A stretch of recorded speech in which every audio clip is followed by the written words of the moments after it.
Hello, I would like to tell you on how to make pottery. Have you ever wanted to make a nice Christmas gift or something but didn't want to make the cheesy, typical Christmas card that your mom would probably lose in a couple of weeks?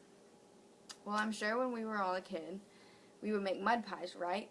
Well, instead of mud pies, how about you learn to make actual bowls or cookie jars out of pottery?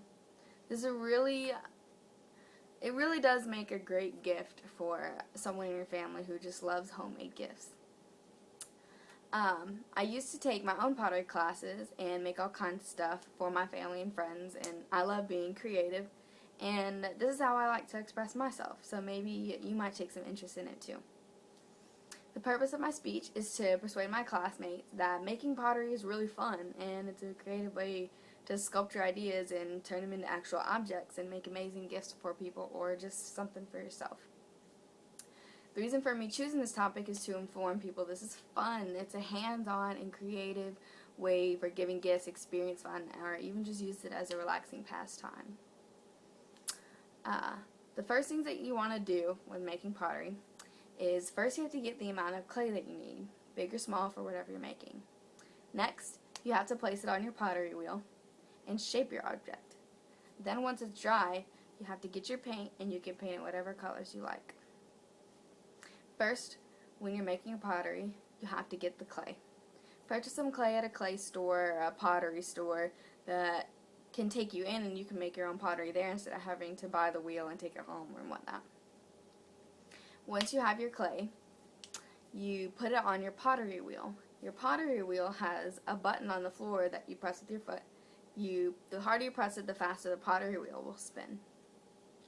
Once you place your mound of clay into the pottery wheel, you have to make sure you have a glass of water next to you.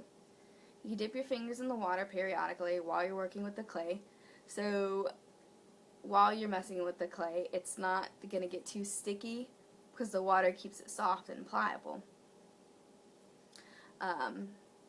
They're also, with the button on the floor, with a pottery wheel, and it spins in circles, you have to be careful not to press it too hard or too soft, or else your pottery will go flying everywhere. There are plenty of tools you can use while you're shaping your pottery too. You want to slow the pottery wheel down when you want to put shapes in it, and you can draw figures in it or make designs or whatever shapes that you like in it. Next, after you're done shaping your pottery wheel or shaping your pottery, you're done, and you can just leave it. You have to let it dry and then paint it. So while your pottery is drying, you have to go and pick out the paints that you want or the person that you are making the pottery for, their favorite colors. While you're waiting for it to dry, when it's about halfway dry but dry enough to where you can pick it up, you have to take a fishing line and you scrape it on the bottom of where the pottery wheel is at and under your pottery to make it easier to lift up instead of trying to pull it off and then it just all comes crumbling apart.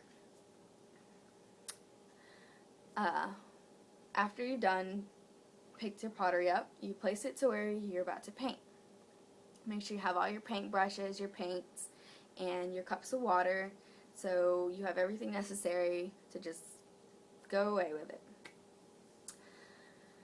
After you're done painting and you've finished your project, you have to let it dry. But when it's dry, it's not going to look wonderful. It's going to look kind of dull, so you're going to have to spray a clear coat on the paint to make it look shiny. After you put the clear coat on, it looks all shiny and brand new out of a shop. You can take it home with you. The purpose of my speech has been to demonstrate to my audience on how you make your own pottery. Also to demonstrate, I'm going to show you how my mom made me a cookie jar out of pottery. You see how it's shiny? That's the clear coat you have to put on it. There are 3 steps to making the pottery. First, you have to get the clay. You shape whatever you're trying to make, and you paint it. Making pottery is a really good stress reliever and really fun way to be creative. Instead of just the homemade classic write on a card or pop open card to give to your mom, try thinking about something more creative on your own. Like, you can make it yourself, and it's something that they can really keep forever if they like. It's something that they can use every day if you want to get a cookie jar. I know I love my cookie jar. So that's what I'm trying to teach you today, is how to make good pottery.